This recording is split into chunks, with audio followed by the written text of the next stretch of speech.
1.5 cup साखर घेतली ना तर 1.5 कप पाणी घ्यायचं, त्याच्यात थोडीशी मधुर हळद टाकायची, कारण पोळं हे पिवळ्या कलरचं करतात बरोबर ना. मग थोडी साखर टाकायची. मग पावसाळी उन्हाळी नाही काय करायचं, पावसाळी ज्यावेळेस फुलं नाही ठेवायचं. मग ते आतून चढले तेच खाणार तिथं म्हणजे तो मध वाचतोय. आपण बाहेरून खाण्यात दिलं का त्यांचा मध वाचतोय. आणि 1 दिवस दिला ना का 4 दिवस बंद करायचं, 5व्या दिवशी अजून द्यायचं.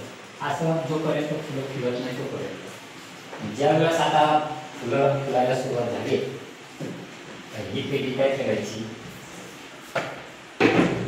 याच्यातलं ना पोळं काढायचं. जो मधाचा भाग आहे ना, मधवरती राहते बरोबर ना, मधवरती खाली पिलावर राहते. हिचा कोपऱ्यातला थोडा मध काढायचा, म्हणजे पोळा कापायचा एवढा 1.5-2 इंचाचा. आणि ह्या फ्रेमला ना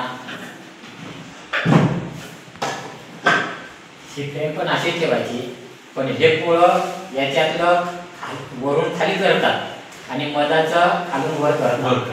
मग इथं तो ठेवायचा पीस मधाचा आणि इथं लपड लावायचा असं, ते छोटं लपड टाकायचं आणि अलगद असा ठेवून ठेवायचा, अलगद असा ठेवायचा.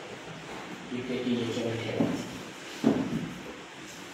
वरून चढले ना का सुरुवात करून द्यायची आपण मधाची. वर आहे पोळा मध, हा पूर्ण पीस मोकळा जातो, खालून वर चढतात ते पण खालून मोकळा आहे चढायला त्यानुसार.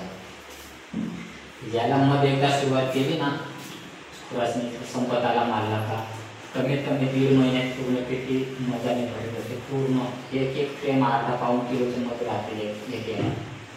कमीत कमी 6 ते 8 किलो मध.